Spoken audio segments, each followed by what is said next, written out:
If you haven't already, I would highly recommend you listen to the previous episode where I speak to my guest today, type designer Tanya George. On Everything Comes Together, I speak with people in the broader photography, architecture, and design communities, while the regular episodes are life stories that talk about how everything came together. Every now and then, I will speak to guests and explore just one thing. In today's episode, Tanya elaborates on a journey and the finer nuances of a life in type design. You're talking about the kind of how your day-to-day work is with type design. You said that you've told me before that it's a very slow and meticulous and a painstaking type of job, right? So could you elaborate a little bit about what is the daily realities of working in type design? What is that experience like for people who don't know?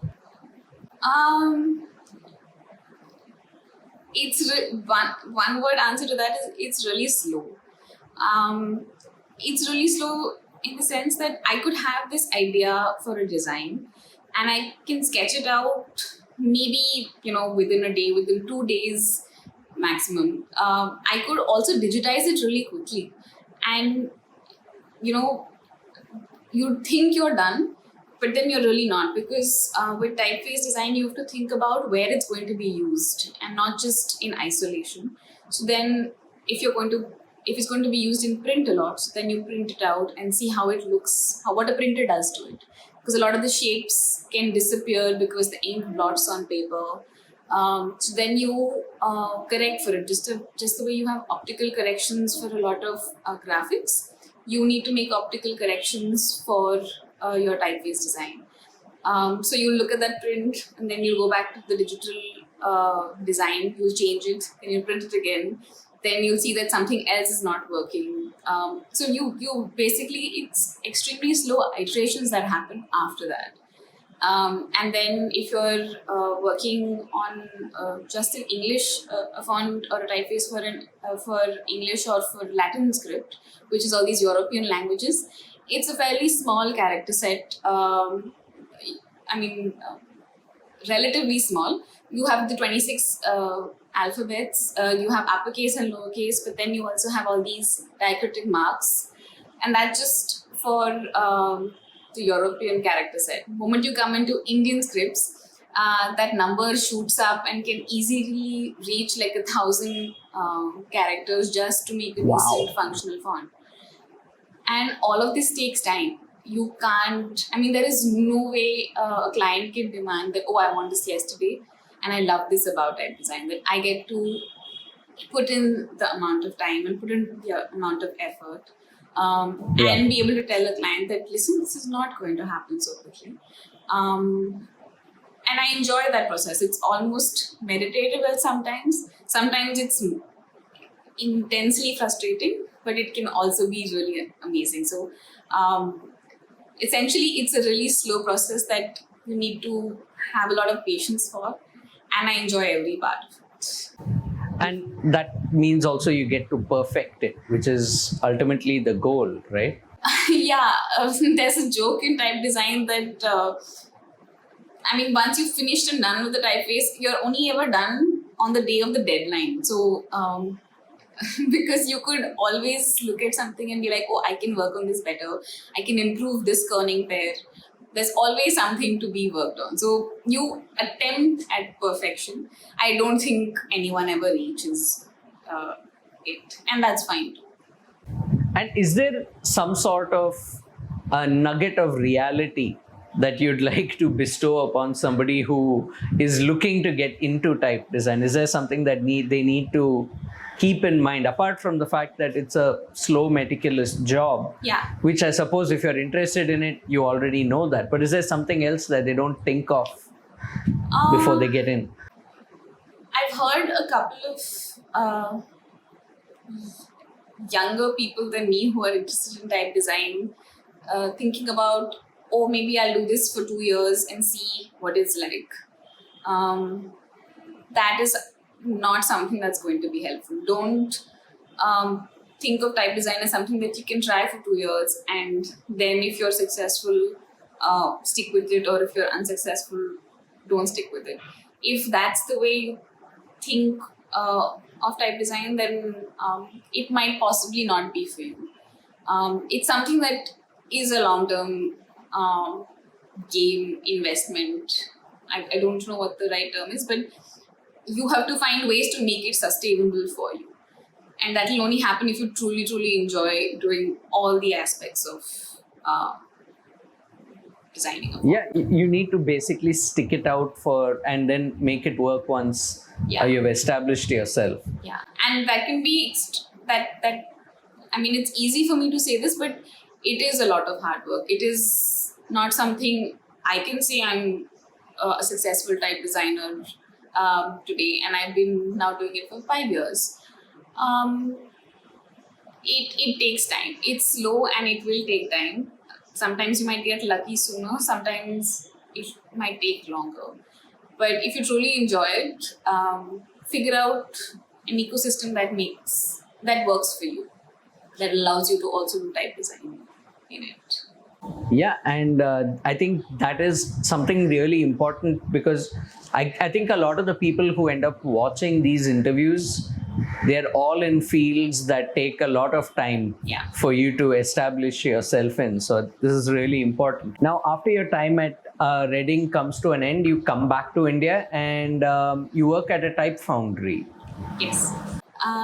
I got this internship when I was in Reading itself. I interviewed with them virtually back then, and I got to come back to India and work with a foundry called Universal Thirst, which is based in Bangalore and Reykjavik, the capital of Iceland. I cannot pronounce that name because the partners, one of them is Indian and one of them, Kalapi is Indian and Gunnar is Icelandic.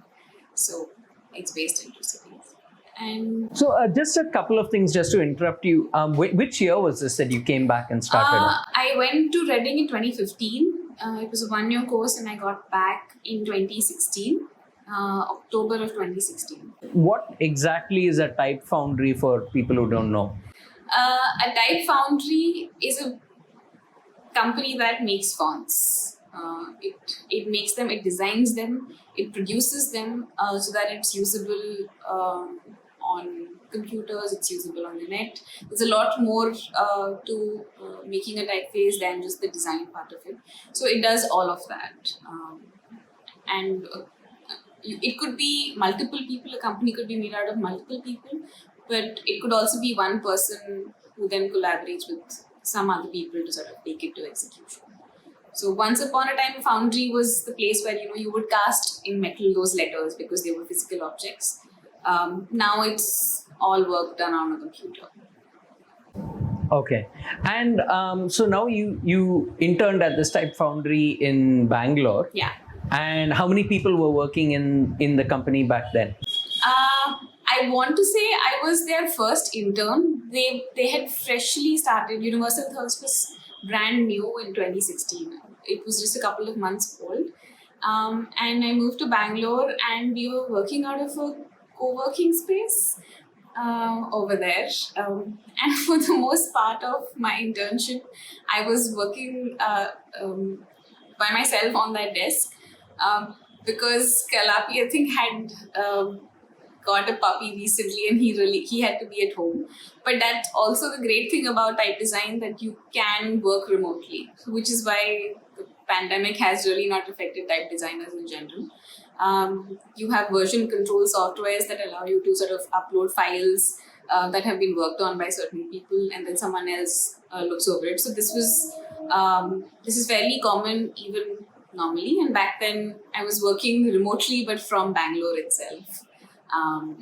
In a company, I don't remember there being anyone else next to me for sure from the company, but also remotely I want to say it was only Gunnar and Kalapi, and maybe they were working with other people, other freelancers as well. But it was essentially a very small company.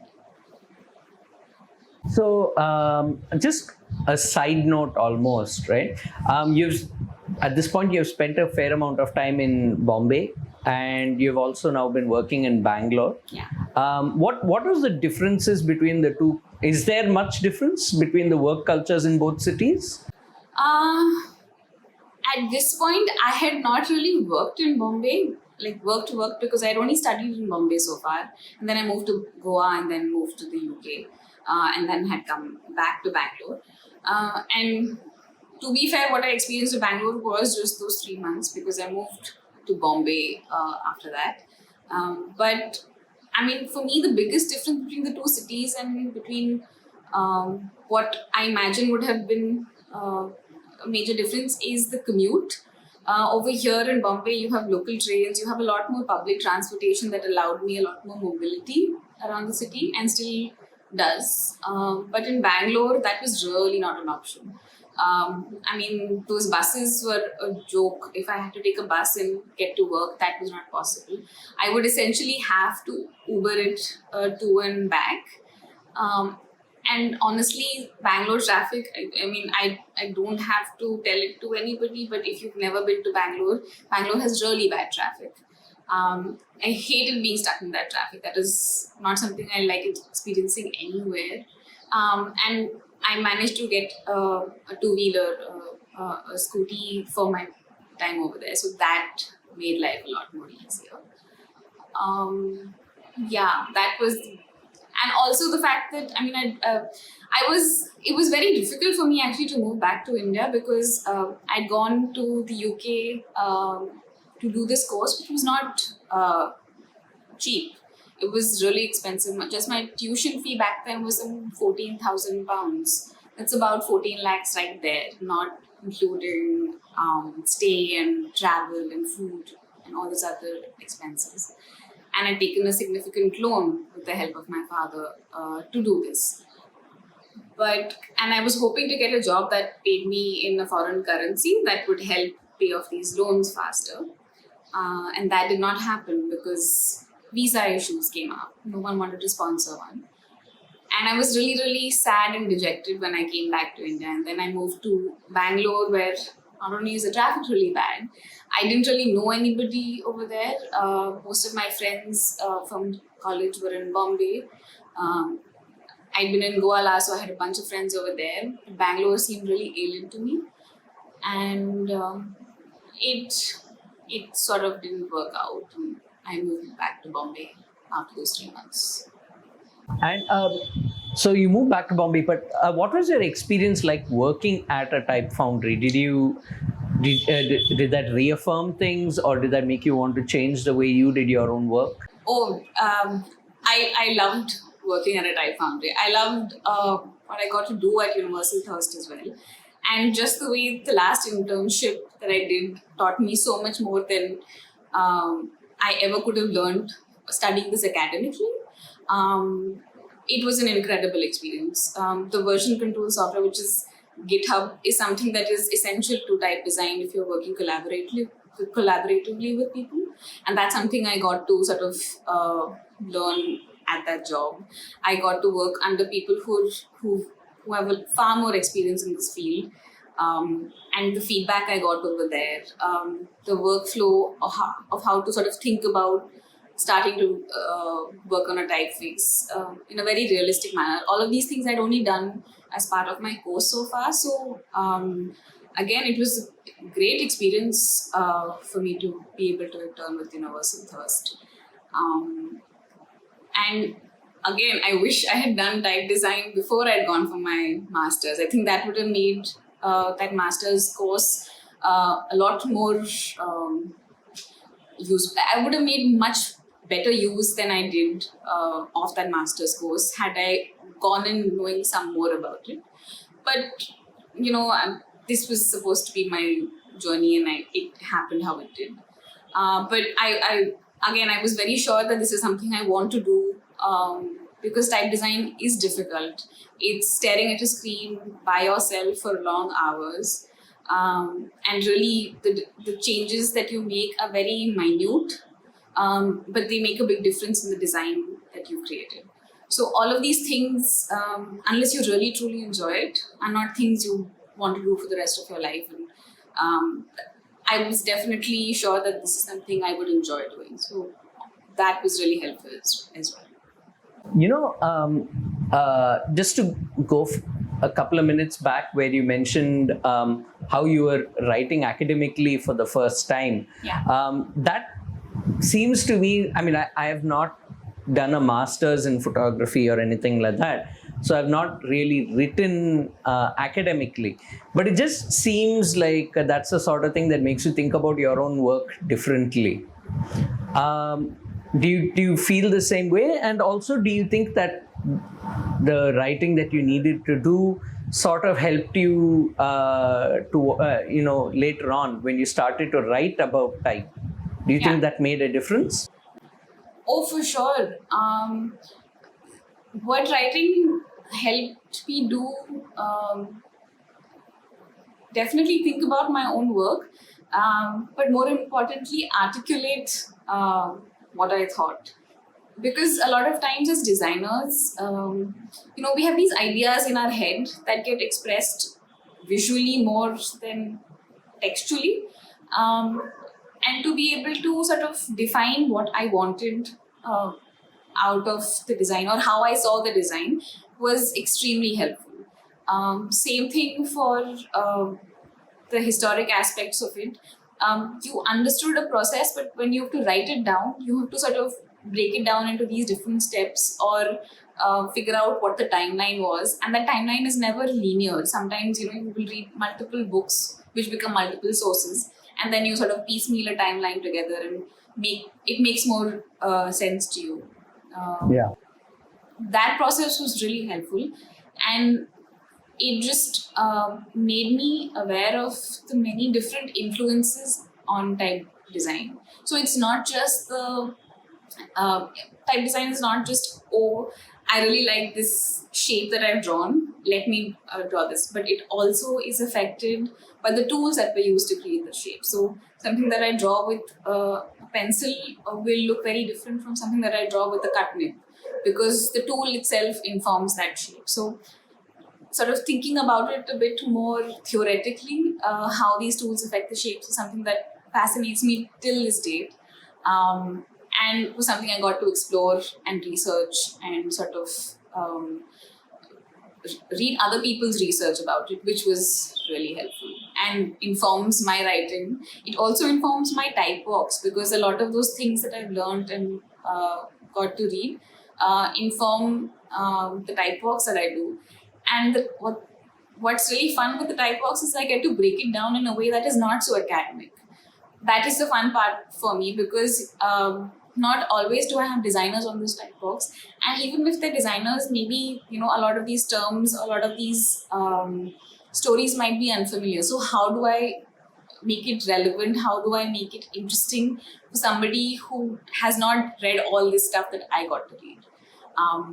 So yeah, it sort of informs everything that I do. Okay, so that's very interesting that you brought that up, because that was gonna be my next question, which was about piracy of fonts and how people use it without realizing that something is a paid font, something is free, because almost every font, you're more likely to find a download font website saying that they're free. Yeah. Rather than saying that you can pay for it. And there are most of the fonts there, I assume, are fonts that you would normally pay for. Yeah.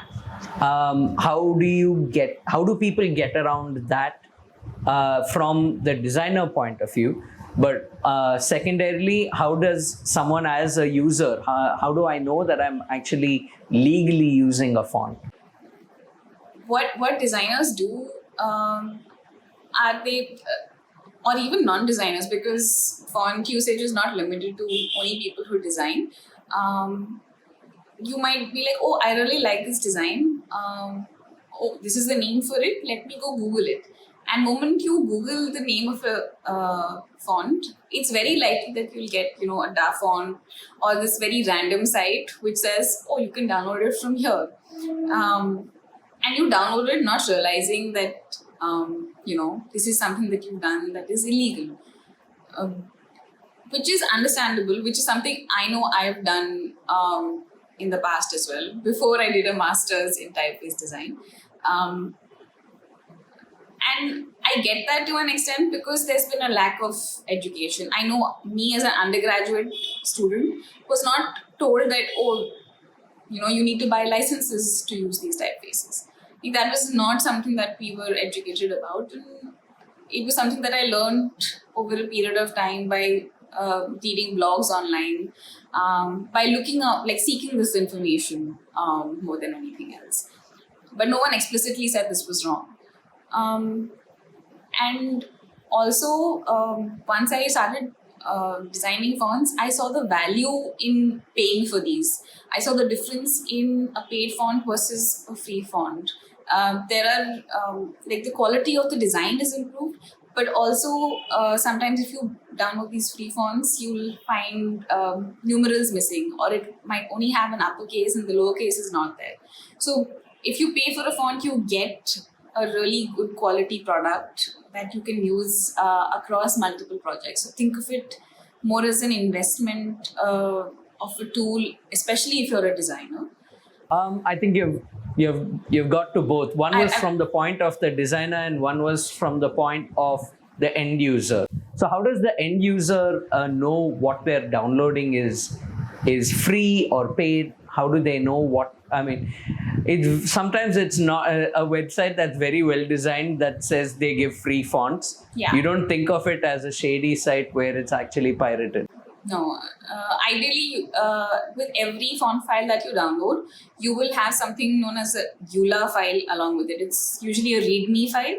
A EULA is a end user license agreement, which comes with a whole bunch of softwares. Usually when you download any software and you hit that I agree at the end of this really long list of things that you've not really read but you agree, that's somewhat what the EULA is, that comes with every legal file, every legal font file, and it sort of describes where all are you allowed to use it, because you can use something for print only, you could use it for the web, you could host it on a server, you could use it for ebooks. So fonts have a whole range of applications these days, and EULA sort of covers and governs where you can and cannot use it. And then you can buy licenses for these different uses as well. So, which is why you would ideally then ask a designer to help you through this process, because the designer is supposed to know all of these things and make those informed decisions that will sort of, so that everyone is safe in terms of legal speak.